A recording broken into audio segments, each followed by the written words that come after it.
with the sales organization in the States. But I'm trying to stay true to my core. Hope that will last long enough, unless AI is going to kill software engineering, and then I'm very happy I made the switch. 6 months. 6 months? Okay, I will definitely. That's a much more optimistic estimation that I had. What we are going to cover today. So today I'm going to talk about observability principles that Groundcover as an observability vendor has been witnessed. That basically I believe are needed to help create a long-term posture for observability in modern organization. I'm not sure if all of you will resonate with it. That's at least our experience. It's very hard to develop a long-term posture for observability. There are a few reasons for that. The beginning of these slides are going to be very grim, but I promise you that I'm going to share some hopefully helpful action items that I believe that any organization that will adopt even some of those principles, especially in the era of AI, will help building a posture that leadership, the product, the application that you guys are developing yourself will have more of an outlook, let's say. Let's put it like this. So let's cover some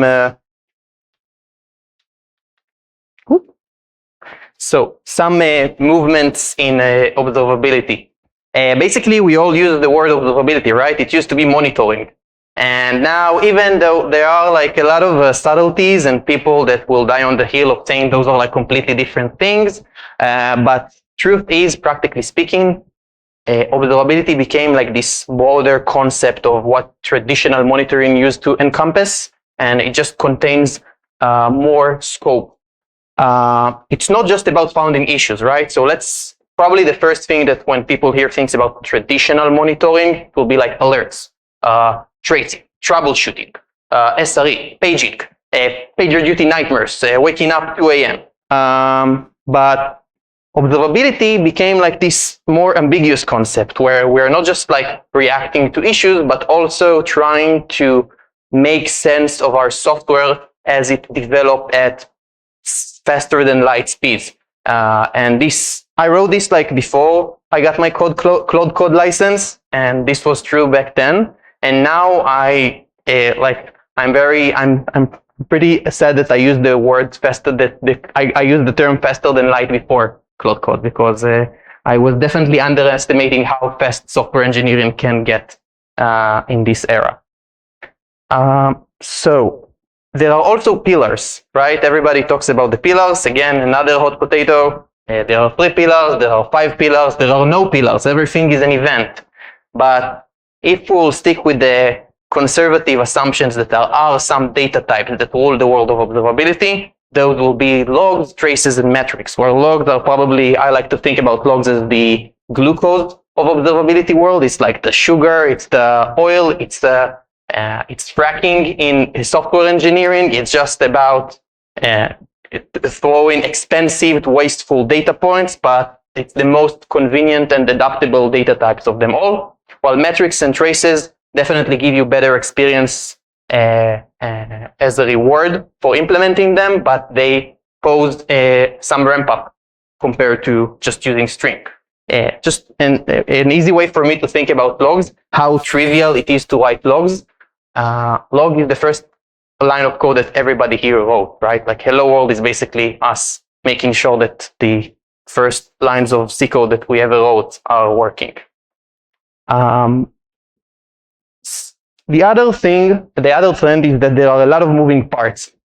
If we would have, probably there are some CNCF recordings 5 years ago, Kelsey, you will know better than me, about whether Kubernetes is the future of runtime, or Docker is the future of runtime, or serverless is the future of runtime, and we're all wasting our time managing fleets of servers. What ended up happening is that there is no like a winner in this context. In this contest, we use everything all at once, and there is no like a favorite software language. It's like all the software languages, and we're not sticking with the protocol. We are just using all of the protocols.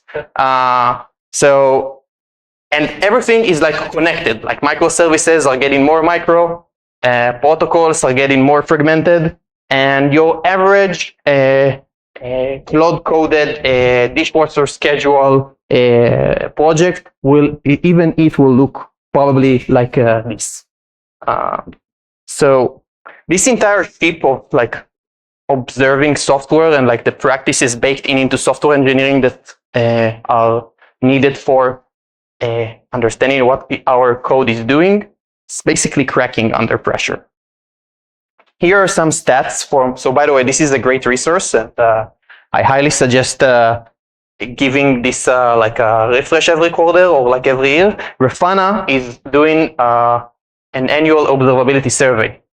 And as a very well-respected observability company, they like produce a lot of interesting data points, and they know how to do like well thought of research. And these are some points from the Grafana research of last year. And take a look at the first bullet here. 74% of all the people that participated in the survey, this includes also only engineers. So even if you take out leadership roles like CFOs, CTOs, the number still stays above 70%. 74% says that the cost is the number one concern that they have. Imagine this, a junior software engineer just trying to figure out what the hell is going on in this code base, needs to worry that the CFO is not going to throw a shoe over the hallway for adding a log that just costs like $5,000 inflation in the observability bill. That's what makes people concerned. No software crashing, no blue screens of death, no out-of-memory kills for pods, no pod freezing in production. Cost. How much is going to cost me to add this metric? And how many people here learned about high cardinality before their Prometheus stack crashed for the first time, right? So that's one thing. 67% are using more than 4 different tools. Let's say 2 tabs as an optimistic assumption for each tool. You end up with at least 8 tabs open just before you even start troubleshoot your issue.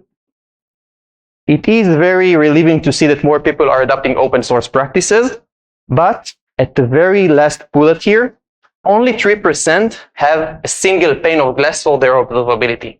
Observability, the data that is probably relevant for every department in an organization, is in 97% of the organization a fragmented mess of different applications that are not playing in a coherent method. The observer issue in observability.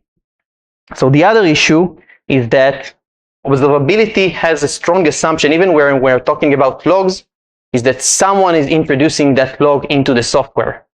If we do tracing, it relies on people introducing tracing into the software. Same for metrics.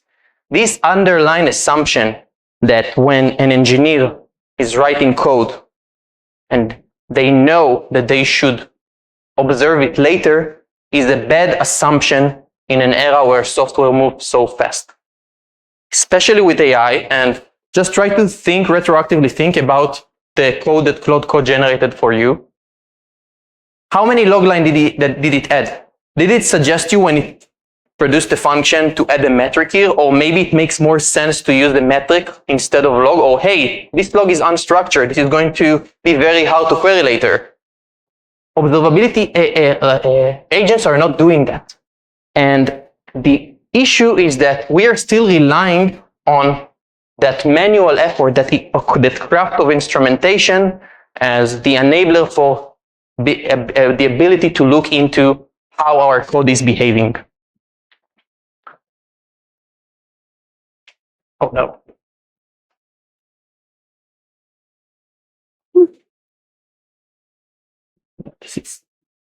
Okay, the vendor lock-in issue. Or any organization here that is using the same observability solution for, let's say, the last 10 years, there are probably SDKs of those vendors that are baked in so deep into the code that God forbid what is going to happen if those SDKs are being taken out. Observability, not sure to say unfortunately, but it did develop in the enterprise sector before it developed in the open source ecosystem. Datadog invented conceptual stuff in observability, same as New Relic, same as Dynatrace, and they all made it in a proprietary way. Open source, fortunately, caught up with that, but it is not easy to make the switch after building such a reliance on those legacy SDKs. Last issue is the 10-tabs observability stack that we discussed earlier. So like we're using, there's such a tool sprawl in observability, especially with agentic tools that have basically created a new vertical. I can tell you that like one of the things that we see as an observability company is instead of new observability solutions that are emerging, we see more of companies that are building new verticals with solutions that are dedicated for specific verticals within observability. For example, like an agentic SRE troubleshooting. Now, these are great efforts, and it's a great thing for innovation. But for organization in the long term, adopting yet another tool is meaning adopting yet another data plane. And then these entire data points need to play somehow together to build the bigger picture later on. And lastly, and this is probably the worst part here, is that SaaS concept, the concept of software as a service for observability, is basically became unrelevant, or I would say broken for modern data volumes. Everybody knows SaaS here as a concept, like a SaaS monetization, basic SaaS monetization models that are based, for example, on seats, right? Like you're paying for seats. You're paying for SSO integration. And in some cases, it makes sense to pay for data. But in an era where log lines, traces, and metrics are being added uncontrollably, and they will never be, there is never going to be a way for an organization to control how many logs an application is introducing on the long run. How can you charge for that as a monetization point? What kind of predictability, what kind of prediction tools you provide to your consumers when they try to assess how much they're going to spend on it? This is just like basic company's economy. Everything has a budget, right? When you go to the CFO and they tell you you have like an X budget.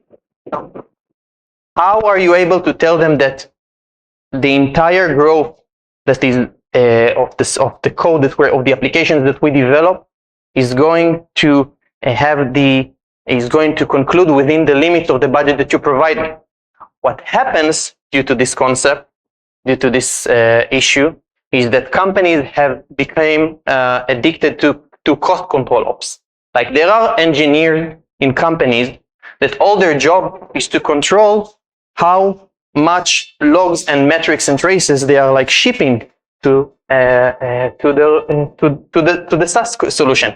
Like it's a win to reduce logs by 50%. Yay, we're basically blind to what our application is doing, but who cares? Like it's contained, right? Like this became like this weird incentive. Like there is no incentive. Like you are incentivized to do less observability, which is insane. So solutions are emerging. I just need to connect with my bandwidth. Okay, perfect. Just in the middle. So this is like from here, it's going to be much more optimistic. There are solutions. Don't worry about it. It's going to get better from here.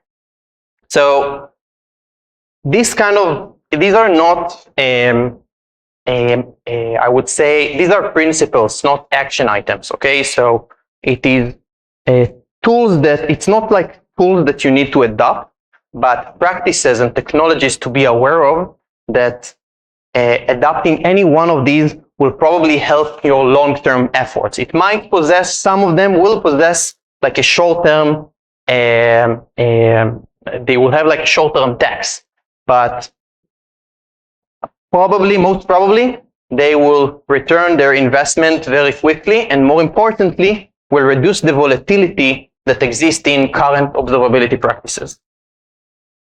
So, the problems with traditional SaaS. Let's talk about the last issue that we discussed.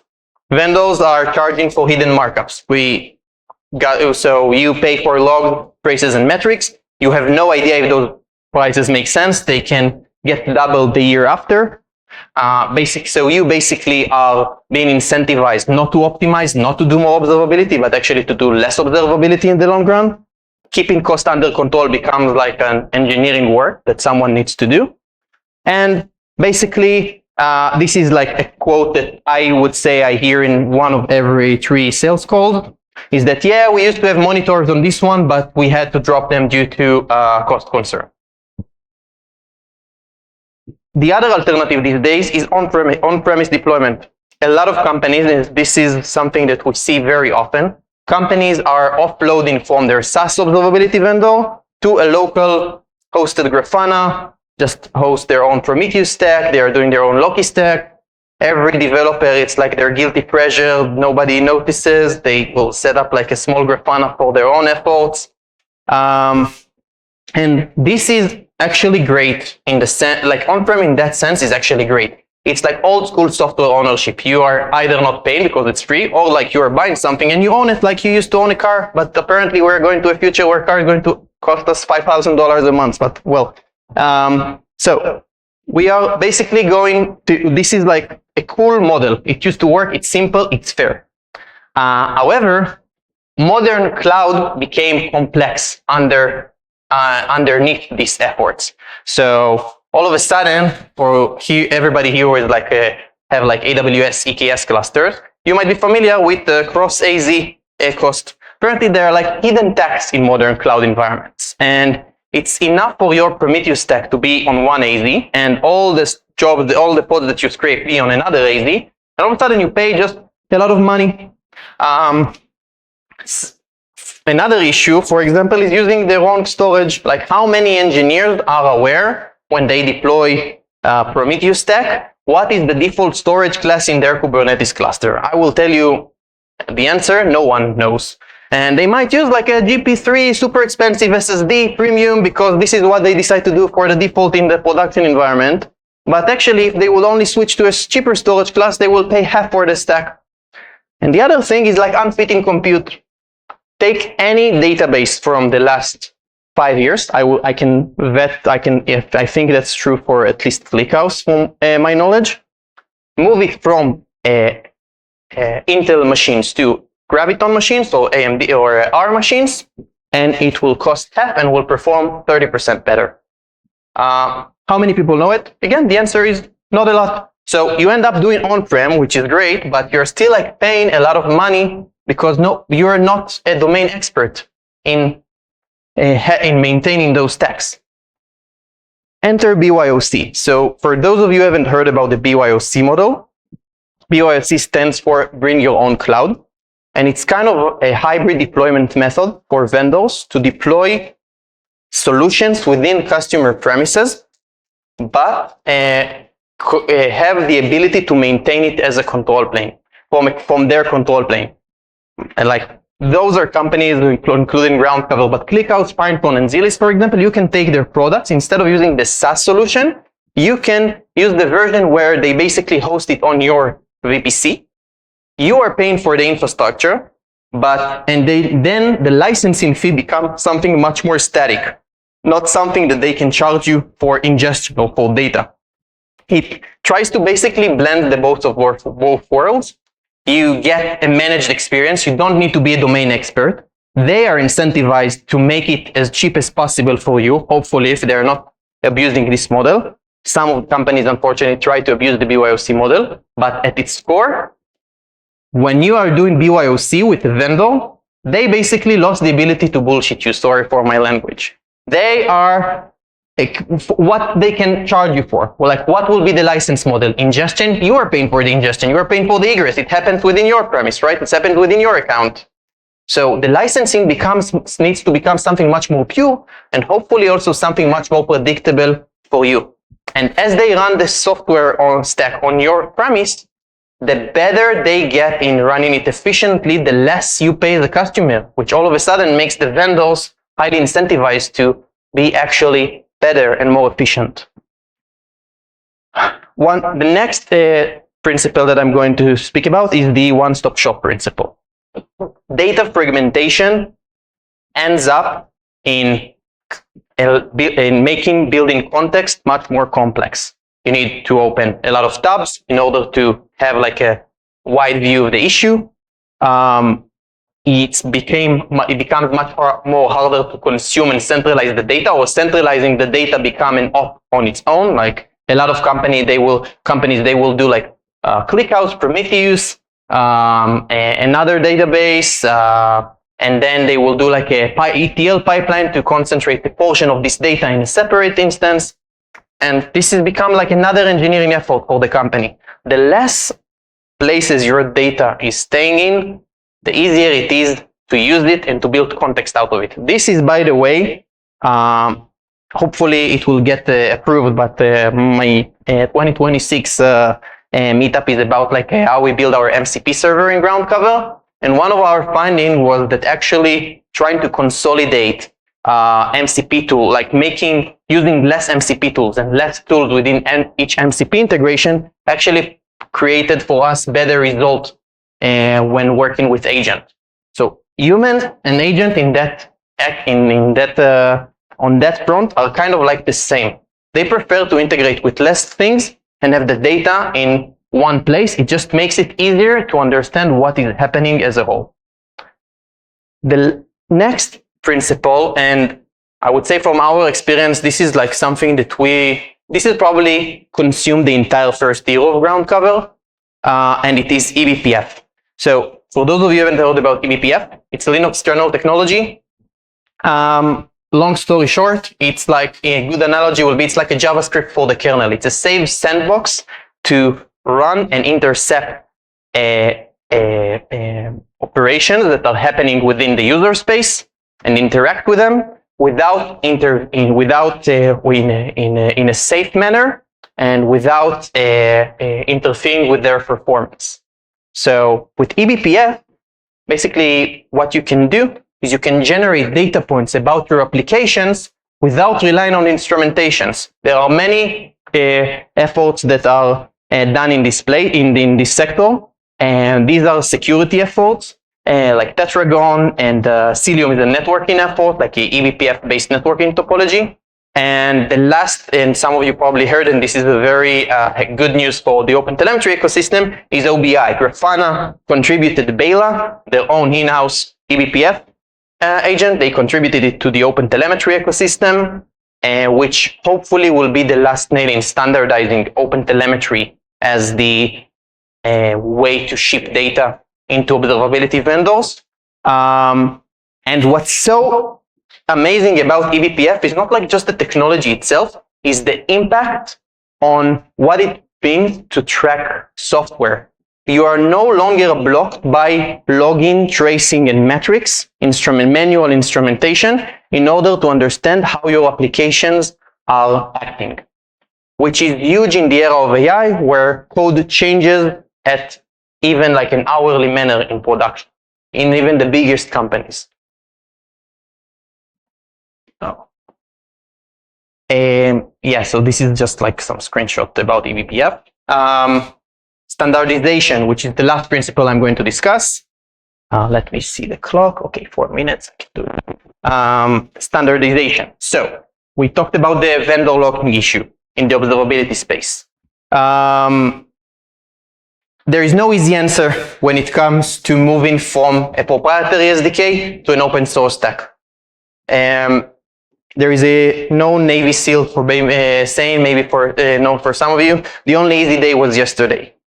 I would say that the way to think about the issue of migrating from a proprietary SDK to an open source SDK is that the more code that you develop, especially with AI, while those SDKs are hanging in each file that you're refactoring, the bigger your issue gets with every day passing.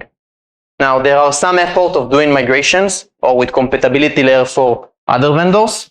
I will discuss this at the end of this in these slides, but I would say that this is like probably the hardest issue to tackle, in the sense that when I spoke earlier about like the inevitable tax for short-term changes, this is what I was referring to.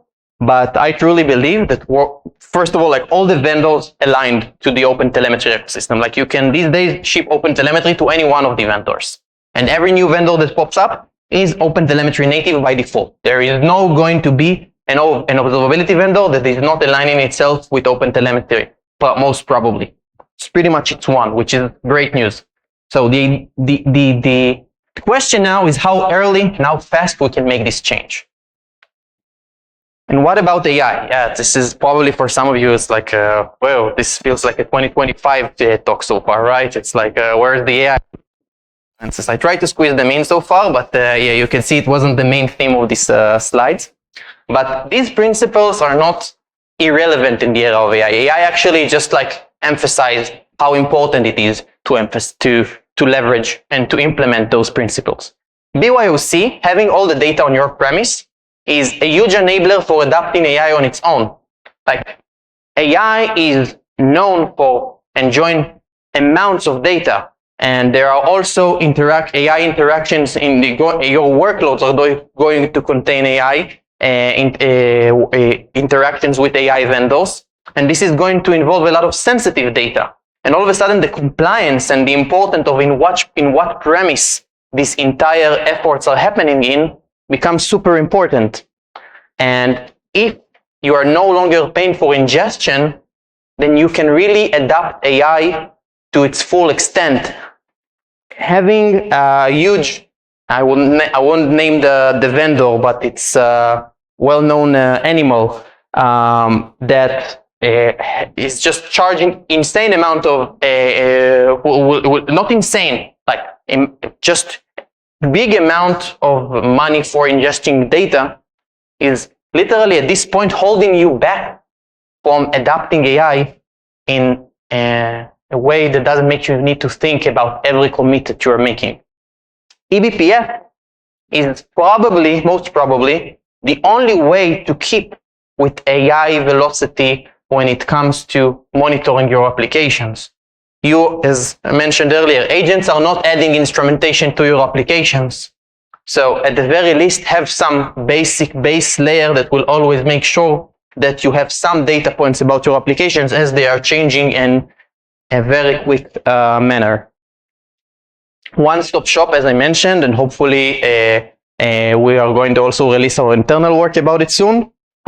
Just makes MCP agents much better, but also it can make your agents write better code. So one of the issues that I would say observability practice had historically is that that data was disconnected from the day-to-day engineering plan. I'll give you an example for what I mean.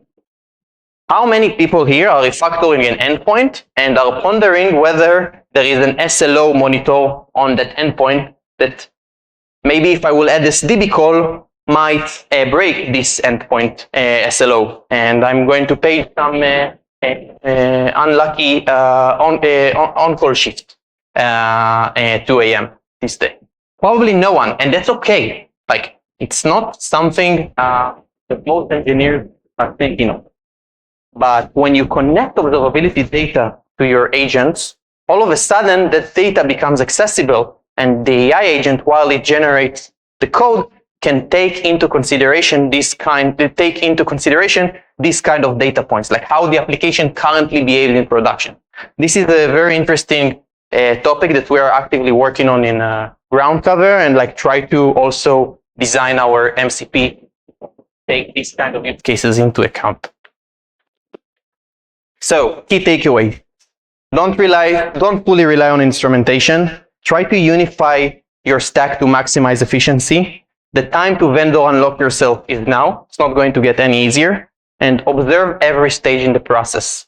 You are now able, if you are able to lower the bill, to make cost not a concern, you can introduce more data points than ever about the life cycle of how your business is developing, because everything becomes code. And if everything becomes code and you are no longer writing code, the only thing that's left is to observe it. And that's the main takeaway that I want you to take. 60 seconds about Groundcover. Surprise, surprise, a BYOC observability platform. We have an eBPF sensor, and we are compatible with the OpenTelemetry stack. We are charging with our model only for the amount of sensors being installed. Ingestion, querying, and retention are pure cloud costs that you're going to pay to your cloud vendor. The average and the rate, the cost reduction that we see with our customers compared to SaaS vendors is around 60 to 90%. It's agentic. We have a powerful MCP. It's all included in the single SKU. It's not fragmented to many different features within the solution, and it's free to try. And you can scan this QR code if you want and go to our playground environment to see it for yourself. Thank you so much. Any questions?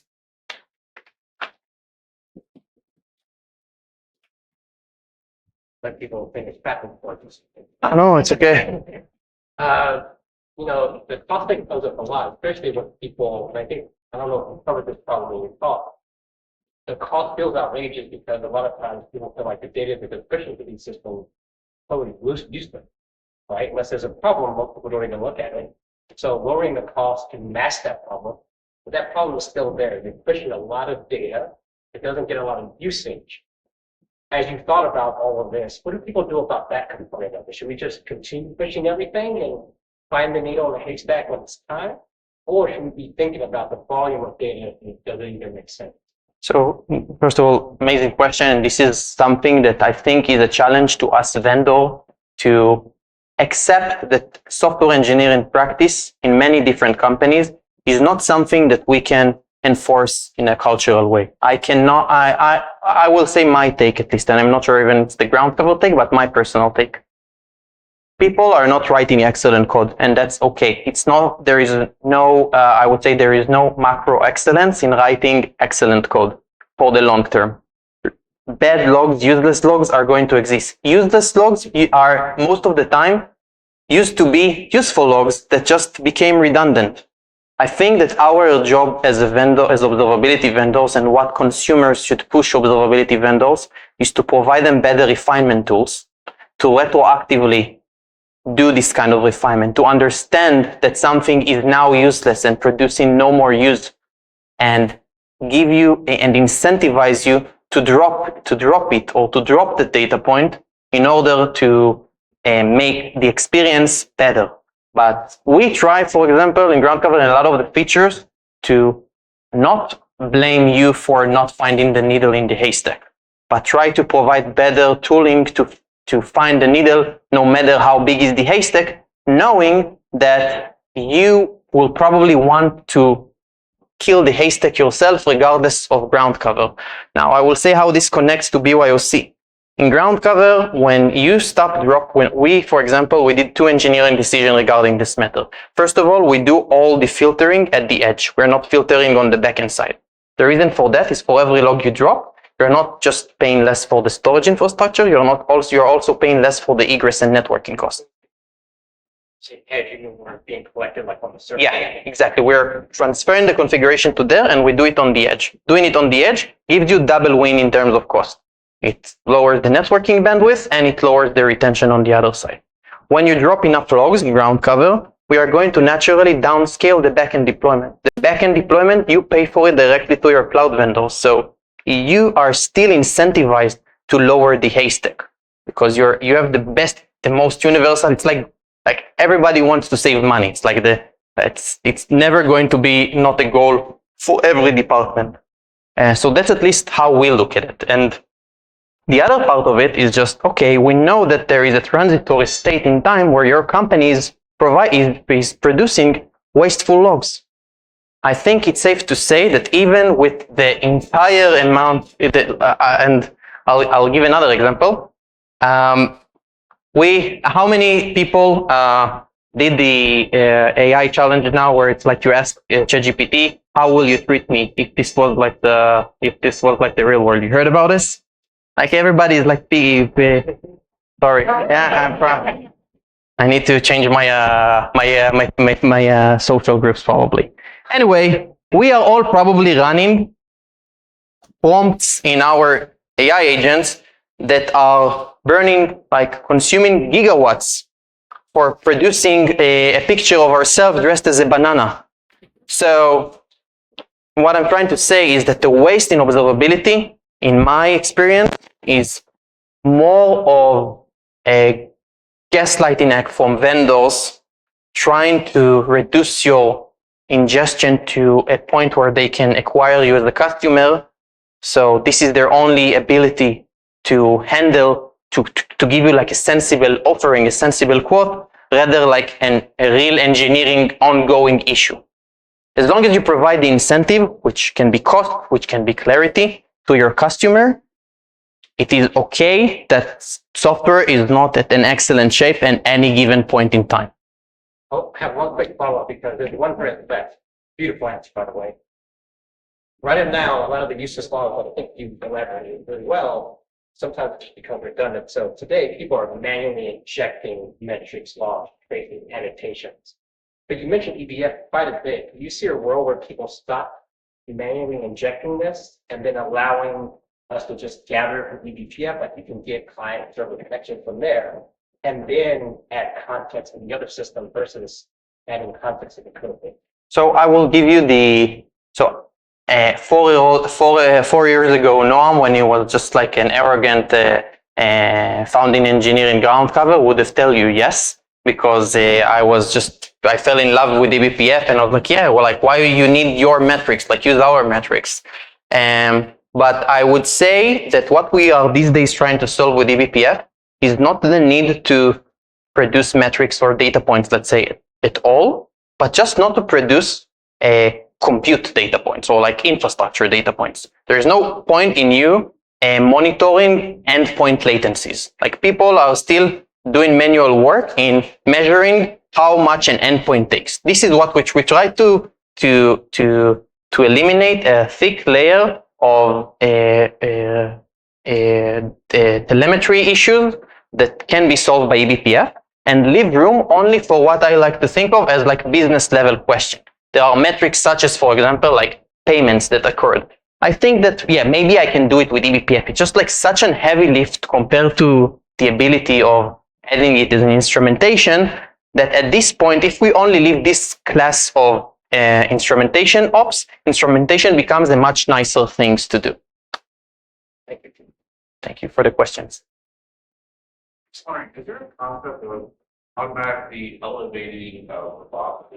Right, the amount of log we're trying to do based on, say, a third trend. Like, for example, you have a web service. It's not like you don't have 200 engagement posts or whatever.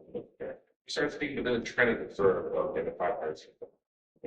Well, you want to increase the log levels, so you don't need them. And then, of course, what happens is that after you figure out the problem, it's legal people out some law things. I'm wondering if there can be any concepts that goes automatic, so like you have a edge or whatever, saying, oh, you know what, I'm seeing a lot more 500s. Let's crank that up. Okay, now it's involved. Let's bring that to the yeah, not leave up. Yeah, so I will give like three. There's like three. I would say concepts that we at least try to introduce in order to tackle these issues. First is wherever possible. Like, if the question that you are going to answer regarding those issues is quantifiable answers, then there is the concept of doing a log to metric pipeline where you are turning a login question into a metric question, where at that point it becomes much more economical even to have full fidelity for the long term. The second thing is that we do it from the UI, but also as the infrastructure as code. But with agents, you are able like to automate the process of verbosity changing dynamically according to the trend of issues that you observe. So I think now with infrastructure and code practices are so advanced compared to what they used to be, it's much easier to automate this kind of process. Lastly, when it comes to tracing specifically, there are a lot of advancements, and at least what we try to do in Groundcover is to just change the sampling strategy completely. Like, instead of making it like probabilistic and like hard-coded 5% sampling rate, we, for example, do 100% sample rate for error and only trend sampling for happy flow requests. You can do it also these days with OTel. I think they also like improved the interface for controlling like the probabilistic processor considerably in the last, I think it's like in the last few years. And there's also the concept of tail sampling, which is harder to implement, but also possible. Basically, specifically for tracing, you have much more granular control on like how you can control for how much samples you generate for each type of data point. So what do you think would be the trigger to even consider like a BYOC solution? And then that observability is getting too expensive, right? When you start thinking about this, or I think that I want to see a world where cost is a consideration of less than 10% of the people, regardless of being expensive. I just don't want it to be a concern. I want to make costs for observability grow so slowly that nobody thinks of it before they have the chance to optimize it organically on their own as an organization. And I think that AI is going to just 10x this process, because AI is basically 10xing the amount of code being generated these days, or even 1000xing. So I believe that even if people are not going to hit their cost quota, they are definitely going to see the trend of how fast cost in observability grows, and they'll be like, whoa, this is like not sustainable, even for the foreseeable future. So I would say this is kind of like part of our mission statement. I think I'm way out of my time, and I don't want to take expensive time here. I will stick around for other questions, but I want to respect my colleague here. Thank you so much, everyone. Appreciate it.